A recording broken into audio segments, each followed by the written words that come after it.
Today I want to talk to you about one of the most common things that you hear people talk about with a lower back injury, and that's a disc injury.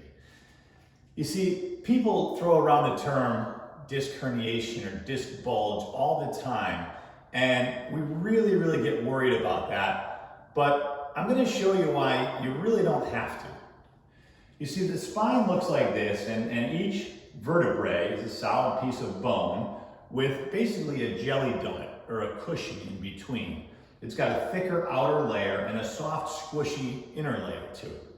And one of the most common injuries or common ways that we injure this disc is through bending forward repeatedly or sitting with a slouched posture in our lower back. What that does is all these bones lean forward and kind of put an extra compression on the front of that disc, which causes some of the jelly to kind of bulge toward the back. And that disc just kind of protrudes a little bit toward the back. And you can see back here, these yellow things are nerves. And if a disc could push back enough to put some pressure on that, that's when you start getting pain shooting down the leg. So how do we fix this? The good news is a lot of these cases get better on their own with some physical therapy in just a couple of weeks. And the majority of lumbar disc injuries are not anything that ever requires surgery. So let me show you a couple really easy tips that you can start today at home and get ahead of this and get back on track with your back pain. Now, remembering that when we bend forward, we're putting pressure on the front of the disc and causing this bulge to kind of bulge toward the back of the disc. What we want to do is reverse that pressure. So the first thing we're going to do is, if you can, lay on your stomach.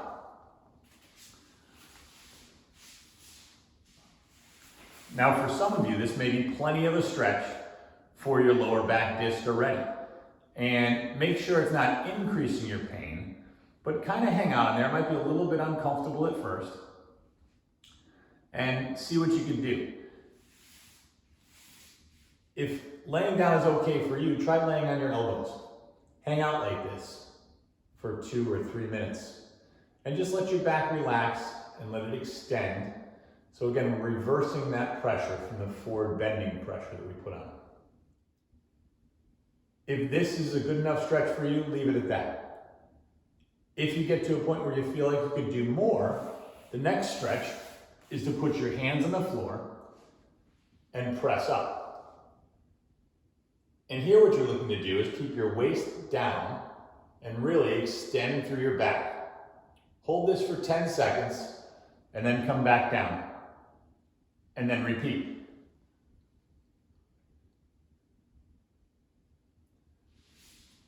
So these two exercises are great exercises that you can do every hour or every 2 hours throughout the day. And they're really helpful. Finally, in addition to that press-up exercise, there's another great exercise to almost let those spinal bones or the vertebrae kind of open up a little bit and allow that disc to kind of heal and move back to where you want it to be. The way I would suggest doing this is using 2 chairs. Now, in the office, we call this kind of force traction. And there's a variety of ways that we could do it with machines or our hands. But in order to do this at home, you can use a countertop and kind of lean on it, or I'm going to use 2 chairs. So I'll put one hand on each chair, and I'll kind of squat down. And here what I'm going to do is just let the weight of my lower legs hang down, and my arms keep my upper body up in the air.